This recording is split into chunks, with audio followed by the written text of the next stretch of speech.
80대 할머니들의 초등학교 동창회가 열렸는데요. 한참 이제 분위기가 무르익었을 즈음에 한 할머니가 말합니다. 얘들아, 우리 오랜만에 다 같이 교가나 한번 불러볼까? 다른 할머니들이 난처한 표정으로 말을 해요. 야, 아이고, 교가를 어떻게 기억해? 시간이 너무 오래 지났잖아. 너는 교가를 기억한단 말이야? 그럼 네가 한번 불러봐. 그래서 그 할머니가 딱 일어서더니 당당하게 이 교가를 부르기 시작했어요.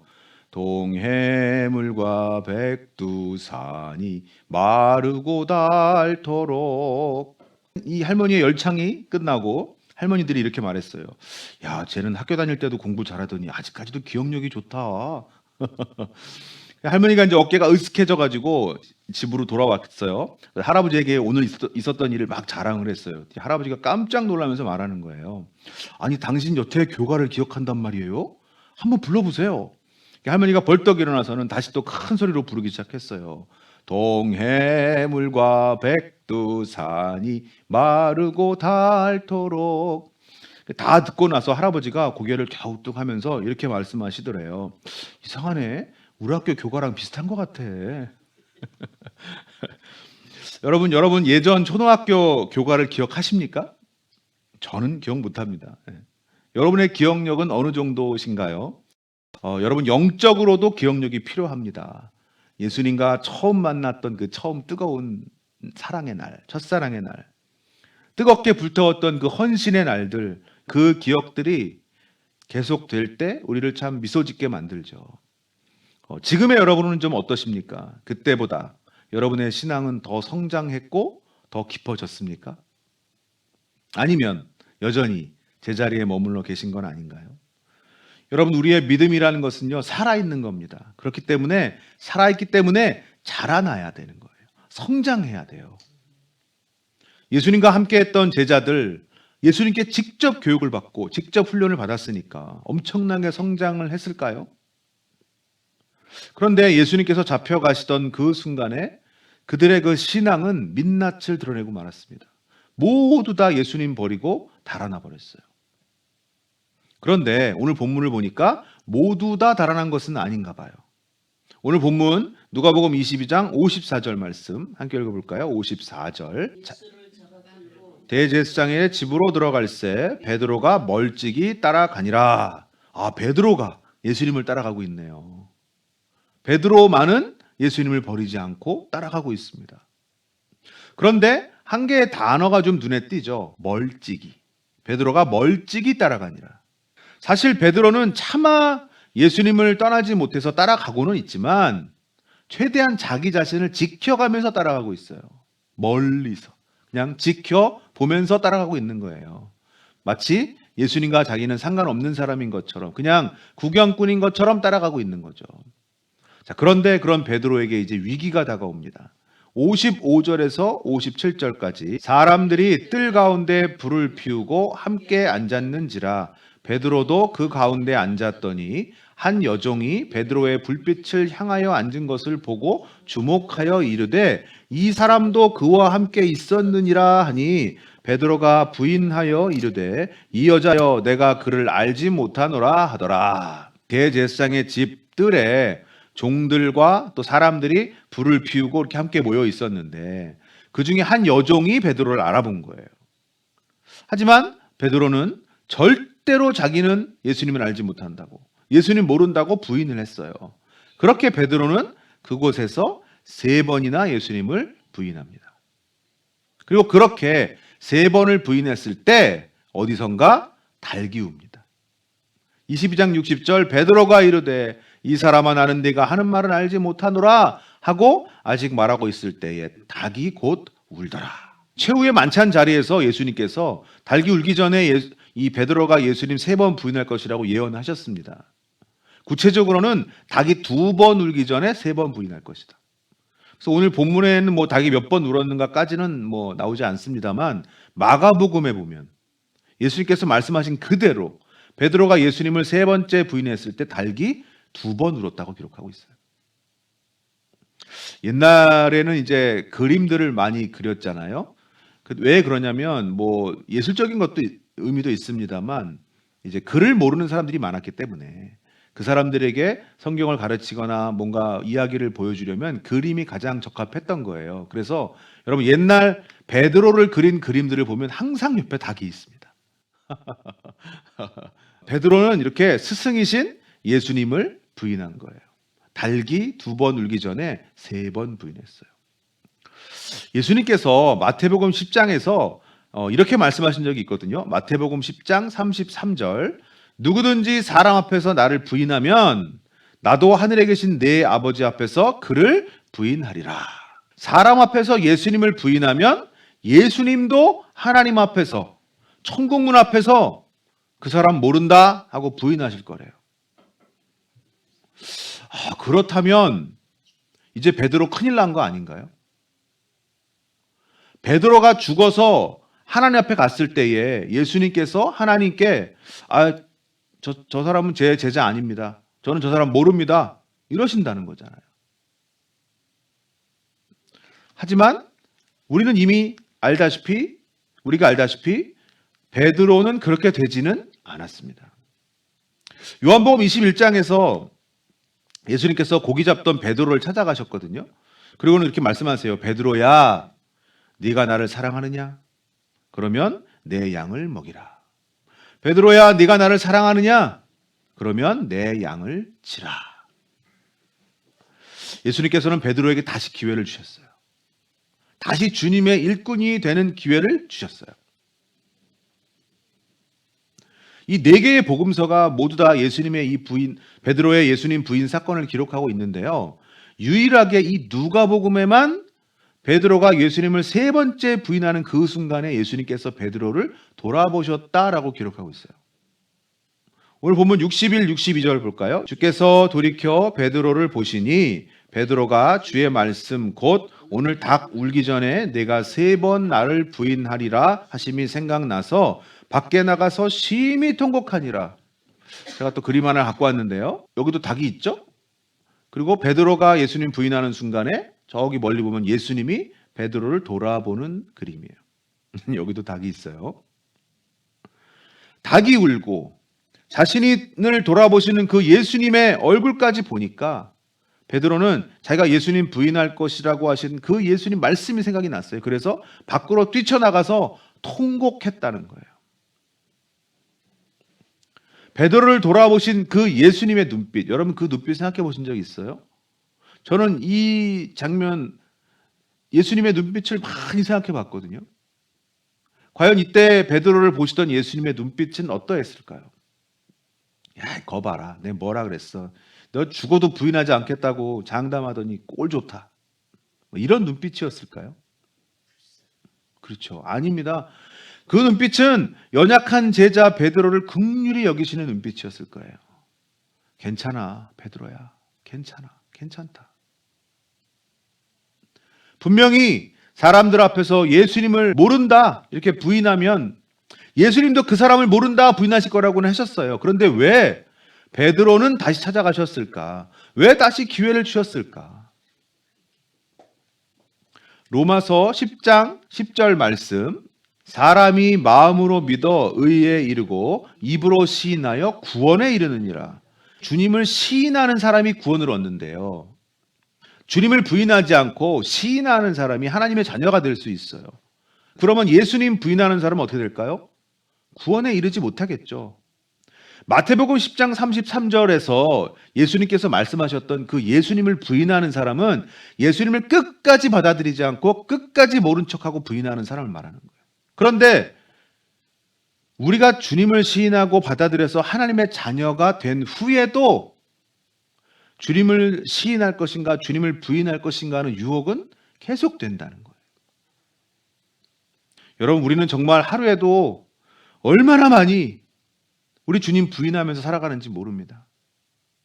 여러분처럼 이렇게 교회 나와서 예배 드린다는 것은 내가 하나님을 완전히 떠나서는 살고 있지 않다는 의미겠죠. 하지만 우리 삶에서는요, 우리는 주님을 부인하는 삶을 살고 있지 않은지.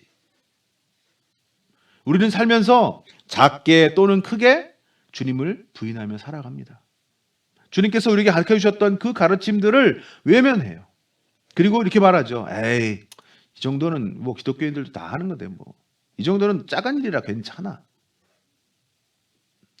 내가 꼭 예수님을 믿지 않는다, 하나님 떠나고 그렇게 사는 것만이 예수님을 부인하는 게 아닙니다. 우리는 순간순간 예수님을 부인할 수 있어요. 말로, 행동으로, 삶으로. 우리가 주님의 가르침대로 살지 않는 그 순간에 우리는 주님을 부인하는 겁니다. 정말 얼마나 많이 우리는 주님을 부인하면서 하루를 보내고 있을까요? 만약 그럴 때마다 주님께서 우리를 진짜 부인하신다면, 우리를 모른 척 하신다면요, 우리는 벌써 마귀 손아귀에 넘어갔을 거예요. 우리 구원은 벌써 취소됐을 거예요. 하지만 주님은 우리를 모른다고 하지 않으십니다. 주님께서 우리를 용서해 주시고 다시 기회를 주세요. 여러분, 이것은 그저 은혜일 뿐입니다. 끝까지 예수님을 모른다 하고 예수님 받아들이지 않는 사람은 결국 예수님께서도 모른다 하실 거예요. 하지만 이미 주님을 시인하고 하나님의 자녀가 된 우리들은 사랑의 주님께서 우리의 실수나 죄를 용납해 주시고 또 용서해 주십니다. 아멘. 시편 34편 18절 말씀 함께 읽어볼까요? 여호와는 마음이 상한 자를 가까이 하시고 충심으로 통회하는 자를 구원하시는도다. 아멘. 우리에게 다시 허락해 주시는 그 기회, 여러분, 그것은 은혜입니다. 은혜. 왜 주님은 우리에게 그러면 다시 기회를 주실까요? 왜 우리들에게 은혜를 베풀어 주실까요? 주교이자 뛰어난 신학자였던 아우구스티누스가 이렇게 말했어요. 은혜는 우리가 선행을 했기 때문에 주어지는 것이 아니라 우리가 선행을 할 수 있도록 주어진다. 여러분, 우리에게 은혜가 주어지는 이유는요, 우리가 달라지라고 주시는 거예요. 우리가 달라졌기 때문에 주시는 게 아닙니다. 주님으로부터 다시 기회를 받고 은혜를 입은 베드로는 완전히 다른 사람이 됐어요. 그 뒤로는요, 열심히 주님의 살아계심을 전하며 살았습니다. 초대교회의 지도자가 됐어요. 그리고 마지막에 결국은 주님을 위해서 목숨까지 바쳤습니다. 전승에 의하면 베드로는 십자가에 거꾸로 달려서 순교했다고 합니다. 내가 어떻게 주님과 똑같은 모습으로 달릴 수가 있겠는가? 그러면서 십자가에 거꾸로 달리기를 자청했다고 합니다. 베드로는 다시 기회를 얻고 또 은혜를 얻은 후로는 죽을 때까지 절대로 주님을 부인하지 않았어요. 대제사장 집들의 그 숯불 앞에서 죽는 것이 두려워서 자기 목숨 지키려고 예수님 부인했던 베드로였지만, 주님의 은혜를 받은 후로는, 다시 기회를 얻은 후로는 자기 목숨을 버릴지언정 주님을 부인하지 않는 사람으로 변화되었어요.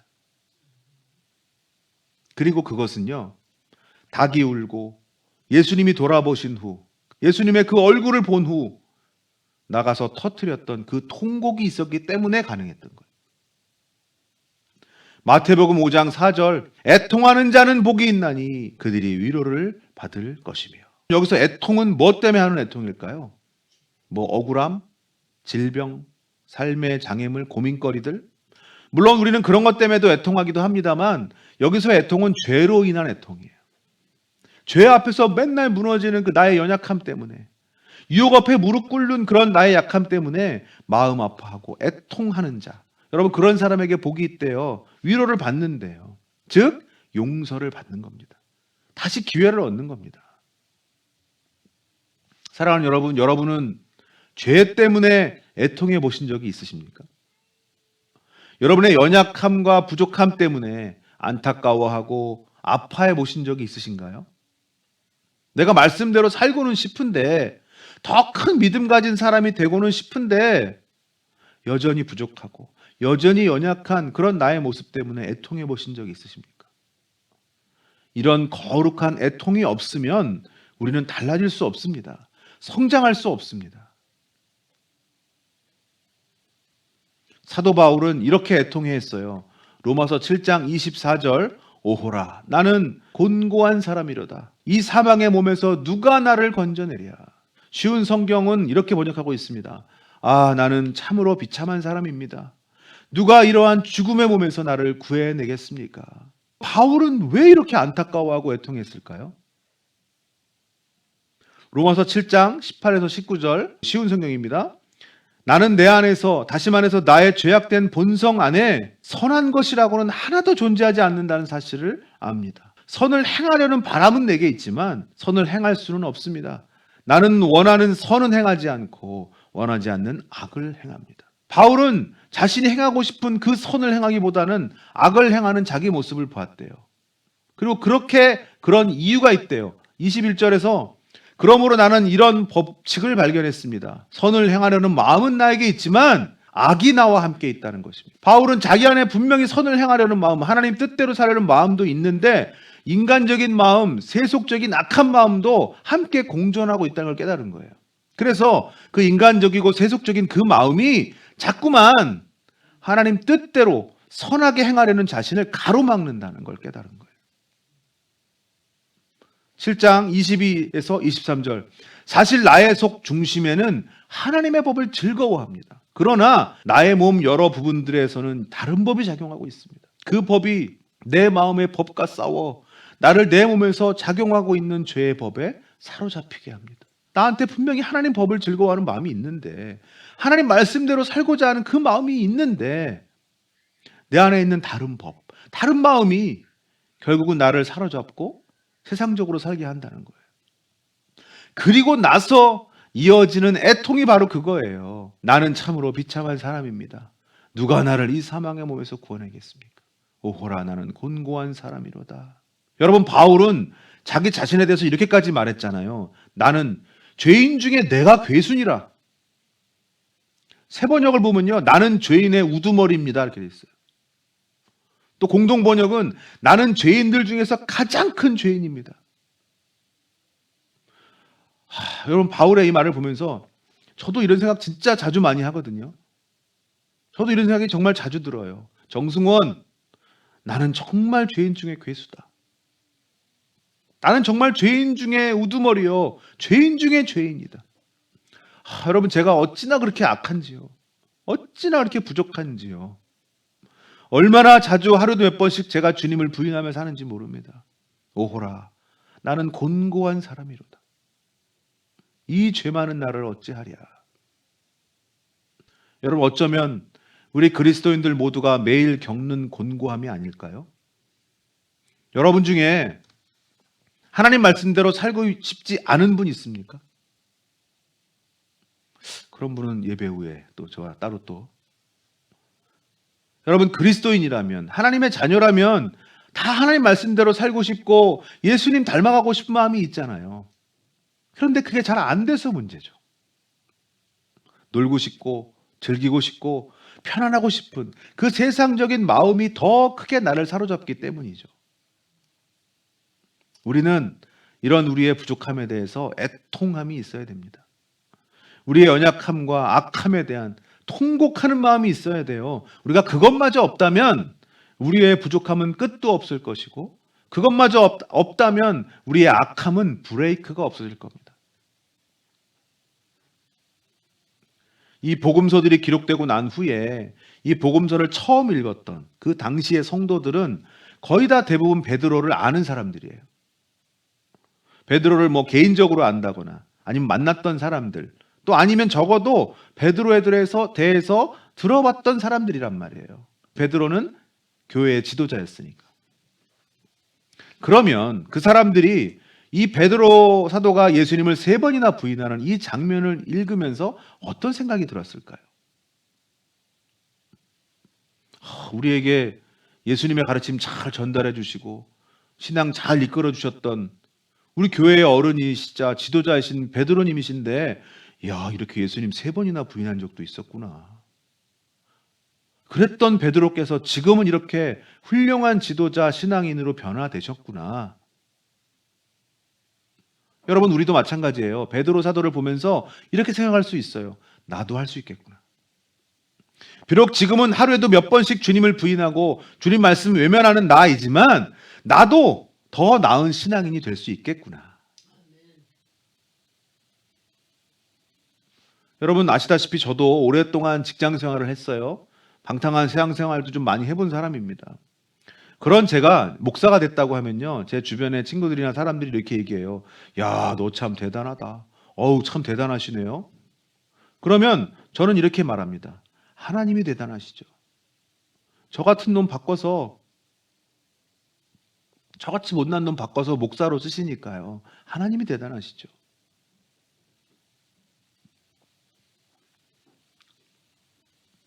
얼마 전에 제가 TV를 보다가 어느 선교사님을 보게 됐는데 제 친구더라고요.